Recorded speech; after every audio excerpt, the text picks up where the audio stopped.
Just don't know.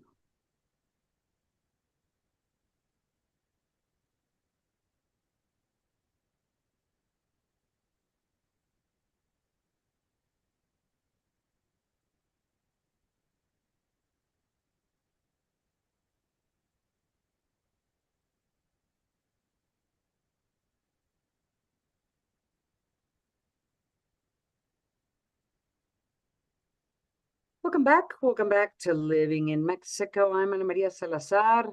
Thank you so much for joining us. It's always great to know that you are continue to follow this show, even though it's been a while.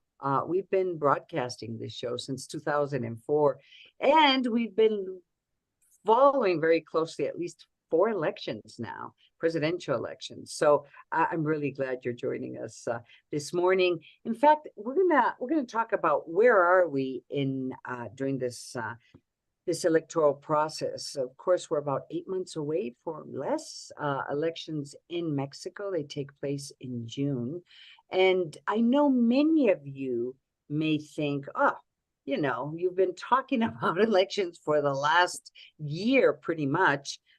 So now what's happening? Well, I want to tell you guys something, and I think you're going to be very surprised. The electoral process in Mexico formally started pretty much this week. And I know many of you are surprised because we already have presidential candidates, or pretty much who we believe are going to be the presidential candidates.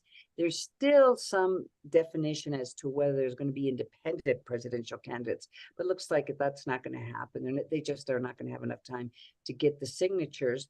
But for the formal, quote unquote, parties, they already have their candidates, and it doesn't look like it's going to change, at least unless something very dramatic happens. So just think about it.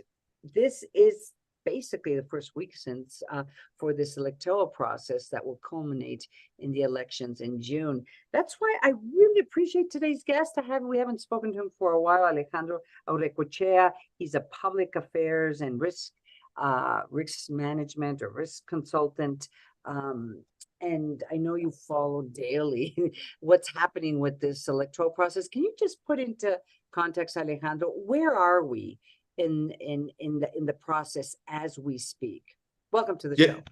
Hi, Ana Maria. It's great to be here. Yes, as you mentioned, the electoral process formally started at the beginning of September, but now we have entered a new phase. On November 20, we entered a new phase. We started, the pre-campaign process formally started, and this is a period until January 3rd in which political parties and the candidates of the political parties can start formally postulating their positions, their policy proposals.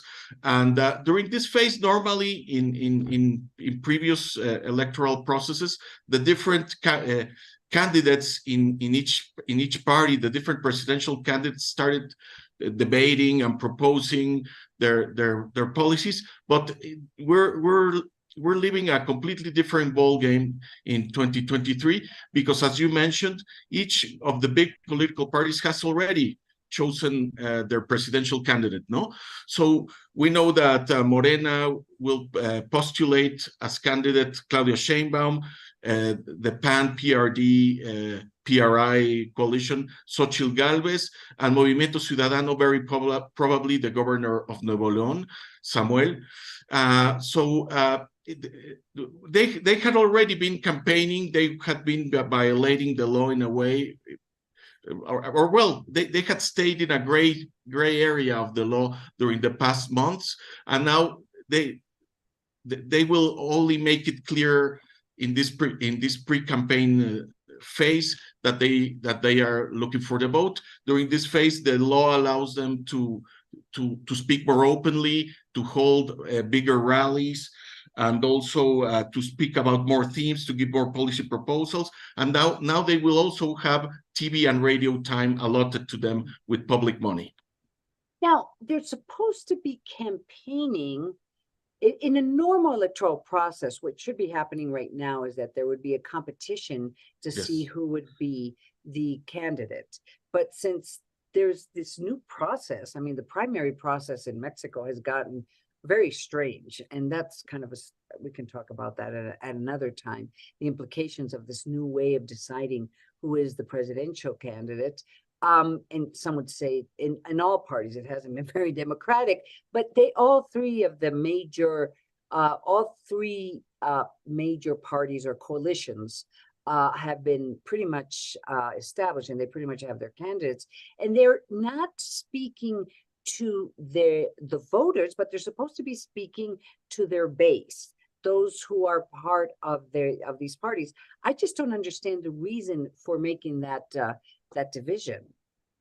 Yes, well, if there were many candidates in each political party during this phase, they could only address and phrase their proposals mostly focused to the members of the party that would choose, and that restriction still exists in the law. So they're a bit limited on the proposals that they can give.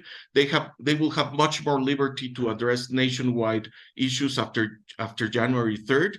So yeah, we're living in a fiction, and I think for our listeners, the main idea is to say now the campaigning for June 2nd election, the biggest election in Mexico's history, has started. Now there will be TV ads. There will be much more openness, and this fiction that we have been seeing during the last few months will now come to an end. It will be a much more formal process, but in the end, the candidates have been selected. No?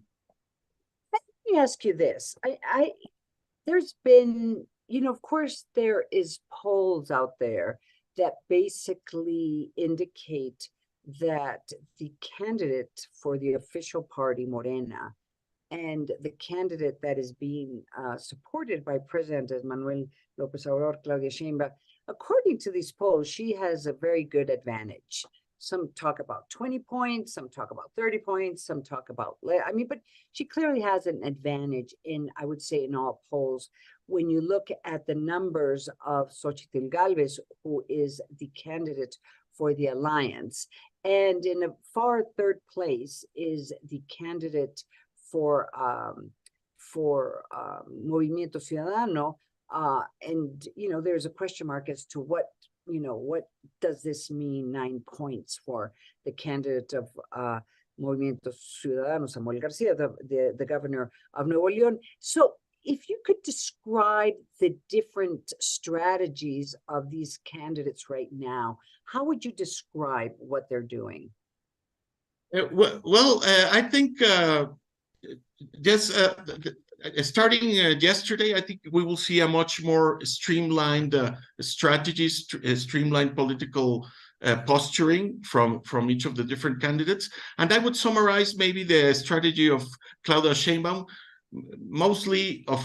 Her strategy is mostly to follow the line of President Andrés Manuel López Obrador, try not to say anything controversial, follow on his talking points, because in the end, she knows that the political support of the president will be key for her to win.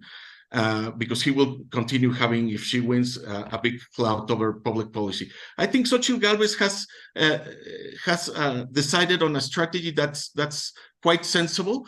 She's trying to avoid criticizing López Obrador directly, accepting that there are some policies that he has implemented which are okay, because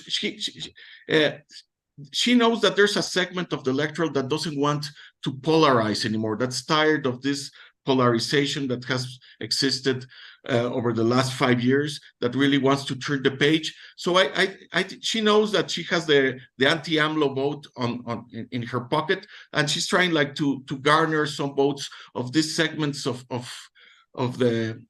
the population of voters that want to be given a reason why not to continue supporting the project of this very popular President Andrés Manuel López Obrador. I think she has made some mistakes, but yesterday she announced a new campaign communicator. I think we'll see a stronger process going forward. And Samuel, he's trying to paint himself as a new politician outside the traditional parties, but I don't think he will be very successful in that, and probably he will focus his batteries on taking votes away from Xochitl Gálvez. But why don't you think he's going to be very successful? I mean, I don't know what his purpose is. I mean, is he there because his party really thinks he could potentially win?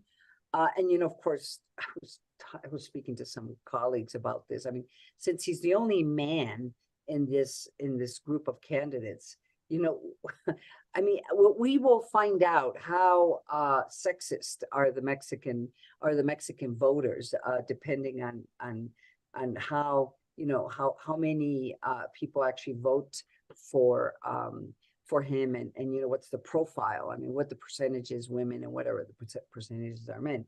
But that's a different analysis. But is his purpose, I mean, he is a very different candidate. He doesn't seem to take the process very seriously like the other two. And I'm just trying to figure out how far is this going to go. Do you think he could actually get 20 points, 30 points? Well, he has a good proposal. He has a good image, I think, especially when he associates his wife, which is a very nice-looking woman, a famous influencer on social media. He's trying to use that image to project a modern vision of politics outside traditional parties, and he has made some good inroads in Nuevo León. Nuevo León has good foreign investment flows. I think he will try to sell that. But in the end, the party he's running for is headed by Dante Delgado, no, like a big dinosaur. When campaigns start, although negative campaigning is formally prohibited, they will start putting out negative campaigns, and I think he has a lot of weak points in which which can hurt him. And I think the pollsters have noted that he will probably damage more Xochitl, or could damage Xochitl more, and that's why he's also being supported by Morena, like a division candidate, no? What is, in your opinion, the strongest point Claudia Sheinbaum has, in addition to the fact that she is the candidate for President Andrés Manuel López Obrador? Why are people going to vote for her? Well, I think that we must remember that López Obrador will campaign. The regulations do not allow him to interfere, but he has been breaking the law, the electoral law, in that sense, consistently, and he will be on the ballot in a way. And Claudia Sheinbaum, I think her big plus is trying to associate her charisma with López Obrador's charisma. Next year, I think there will be high economic growth. The numbers are good on the economy, on unemployment, on poverty, and I think that will be her selling card. No, not make big mistakes, and I don't think she has. But she doesn't. She isn't as charismatic on her own as Xochitl. I think she isn't as good in debating and as articulate as Xochitl, and I think that would be her weak point, and also of Samuel, no? Yeah. Well, I mean, what is the weak point of Samuel? I mean, there is some issues with his family, I guess, that could potentially be brought up. But it's not clear, you know, how much it could impact these certain accusations or innuendos that his family members may be linked to, you know, some criminal organization or criminal activities more than criminal organizations. I mean, what is his weakest point? Well, he has been. There are some corruption accusations that could be revived. He has also been, it seems, putting pressure on local politicians, and his family, as you mentioned, has been criticized. But overall, I don't think that in a big national campaign, when you get him in the debating with professionals, in a debate with professionals, he can have a very strong showing. I think he's still young. He's still not very. He hasn't run very many campaigns of this scale. And we must also remember, we're giving it as a given that he will be a candidate, but he still has to pass the customs or the requisite the process, the requirements requirements. in the local Congress. I think that there are some dangers for him, because if he asks for a leave of absence, maybe he can't come back to be governor, or face accusations in his home state. No? So do you think there's still a possibility that he will not be the candidate if he can't control this process by which he would select the person to temporarily replace him as he is campaigning for president? I mean, do you think there is a possibility that he will not be the candidate? I would give it a small possibility, maybe 20-30%. I think he has the backing of Obrador, and that will help him. But he's running a risk. And if I were the PAN and the PRI, which have a majority in the local Congress, I would really push to designate someone that's independent from him, and I think he would think twice before taking this leap into the unknown. One last question, and I really appreciate you joining us today. What is the weakness? What is the biggest weakness of Xochitl Gálvez? I think she has to be very disciplined on message. I think in this last months, we have seen a not very cohesive electoral group behind her, and not very cohesive strategy. I think she has to stay on message, really be disciplined, have a good group of spokespersons that accompany her. But I think she will be combative, and she will, I think, be a good challenger for 2024. We haven't seen all that she's capable of. I really, really appreciate you joining us today here on Living in Mexico, Alejandro. I always say your name incorrectly because there's just too many R's. Aurrecochea, is that right?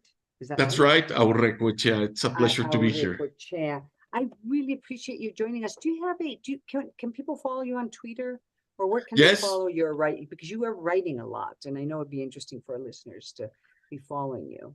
Yes, it's my Twitter handle is @Aurreca. @Aurreca. So there they can see what you're writing and talking about. Thank you so much for joining us here on Living in Mexico. It's a pleasure, Ana Maria. We're going to go to commercial break. I'm Ana Maria Salazar, and